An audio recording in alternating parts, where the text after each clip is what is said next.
So ಇಲ್ಲಿ ಕ್ವಶನ್ನು construct P D A to accept the language L is equal to WCWR where W belongs to A, B whole star ಅಂತ ಕೇಳಿದ್ದಾರೆ.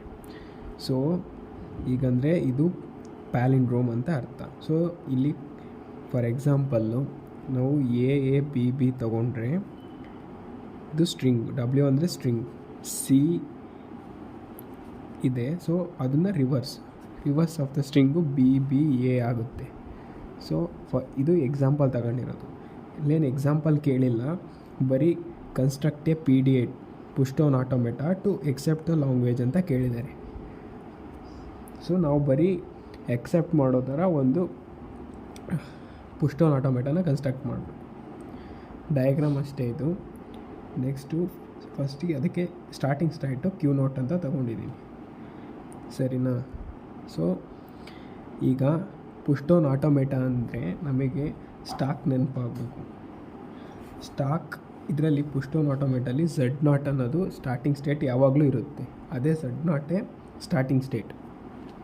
So Z0 ಇರುತ್ತಾ, ಇಲ್ಲಿ ಮೊದಲನೇದು input A ಇರುತ್ತೆ. So A ಏನಾದರೂ ಇದ್ದರೆ ಇನ್ಪುಟ್ಟು, ಇಲ್ಲಿ Z0 ಇದೆ. ಸೊ Z0 ಆಗುತ್ತೆ, ಸರಿನಾ. Z0 ಆಗುತ್ತೆ, ಇಲ್ಲಿ Z0 ಇದೆಯಲ್ಲ ಅದಕ್ಕೆ. ಇಲ್ಲಿ ಅಂದರೆ ಟಾಪ್ ಮೋಸ್ಟ್ ಎಲಿಮೆಂಟ್ ಯಾವುದಿರುತ್ತೋ ಅದನ್ನು ಇಲ್ಲಿ ಬರಿತೀವಿ. ನಾವು ಯಾವ ಇನ್ಪುಟ್ನ ಇನ್ಸರ್ಟ್ ಮಾಡಬೇಕೋ ಅದನ್ನು ಇಲ್ಲಿಗೆ ಬರಿತೀವಿ. ಸಪೋಸ್ ಇಲ್ಲಿ B ಇದ್ದು Z0 ಇತ್ತು ಅಂದರೆ Z0 ಅಂತ ಬರಿತೀವಿ, ಸರಿನಾ. ಮತ್ತು ನೆಕ್ಸ್ಟು A ಇತ್ತು ಇನ್ಪುಟ್ಟು, ಇಲ್ಲೂ A ಇದ್ದರೆ A ಆಗುತ್ತೆ. ಸೊ ಹಾಗೆ B ಇತ್ತು ಅಂದರೂ ಕೂಡ B ಆಗುತ್ತೆ, ಸರಿನಾ. ನೆಕ್ಸ್ಟ್ ಏನಾದರೂ ಅಂದರೆ ನಾವು ಬರೀ ಎಕ್ಸಾಂಪಲ್ ಈ ಸ್ಟ್ರಿಂಗ್ ತೊಗೊಂಡಿದ್ದೀನಿ ಅಷ್ಟೇ. ನೆಕ್ಸ್ಟ್ ಈಗ ಸಿ ಇಲ್ಲ, ಬರೀ AB ಅಷ್ಟೇ ಸ್ಟ್ರಿಂಗ್ ತಗೊಳಕ್ಕೆ ಕೇಳಿರೋದು. ನೆಕ್ಸ್ಟು A ಇದ್ದು ಇನ್ಪುಟ್ ಲಾಸ್ಟ್ ಎಲಿಮೆಂಟ್ B ಇದ್ದರೆ AB ಆಗುತ್ತೆ. B ಏನಾದರೂ ಇನ್ಪುಟ್ ಇದ್ದು ಲಾಸ್ಟ್ ಎಲಿಮೆಂಟ್ A ಇದ್ದರೆ BA ಆಗುತ್ತೆ. ಸೊ ಇದಷ್ಟು ಆಕ್ಸೆಪ್ಟ್ ಆಗುತ್ತೆ, ಸರಿನಾ.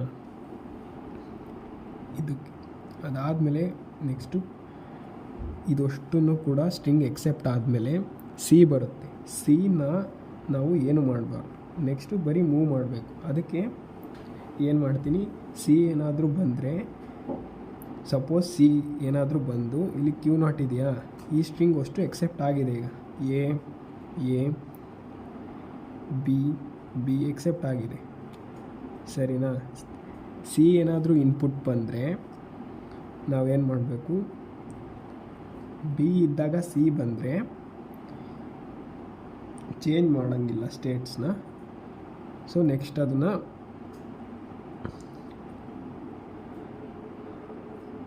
B ಆಗೆ ಉಳಿಸ್ಕೋಬೇಕು. ನೆಕ್ಸ್ಟು C ಏನಾದರೂ ಮತ್ತೆ ಇನ್ಪುಟ್ ಬಂದು ಏನಾದರೂ A ಇದ್ದರೆ, ಸಪೋಸ್ ನಾನು ತಗೊಂಡಿರೋ ಎಕ್ಸಾಂಪಲ್ ಇಲ್ಲ, ಏನಾದರೂ ಕೊಟ್ಟಿದ್ದರೆ A ಆಗೆ ಬರಿತೀವಿ. ನೆಕ್ಸ್ಟು Q0 ಇರೋದು Q1 ಸ್ಟೇಟಿಂಗ್ ಮೂವ್ ಆಗಿರುತ್ತಾ. Q1 ಸ್ಟೇಟಿಂಗ್ ಮೂವ್ ಆದಾಗ ನೆಕ್ಸ್ಟ್ ಇನ್ಪುಟ್ಟಿಂದು ನಾವು ಇಷ್ಟು ಸ್ಟೇಟು ಈಗ ಪುಷ್ ಮಾಡಿದ್ದೀವಿ. ಸೊ ಈಗ ಪಾಪ್ ಮಾಡಬೇಕು. ಈಗ B ಎಲಿಮೆಂಟ್ ಇದೆಯಾ, B ಎಲಿಮೆಂಟು ಲಾಸ್ಟ್ ಎಲಿಮೆಂಟಿಂದು B ಇದೆ. ಸೊ ಲಾಸ್ಟ್ ಎಲಿಮೆಂಟಿಂದು ಕೂಡ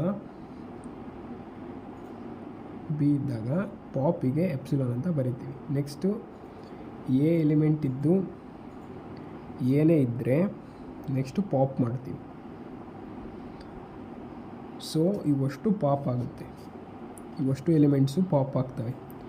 ಪಾಪ್ ಆದಮೇಲೆ ನೆಕ್ಸ್ಟ್ ಸ್ಟೆಪ್ಪು ಲಾಸ್ಟಿಗೆ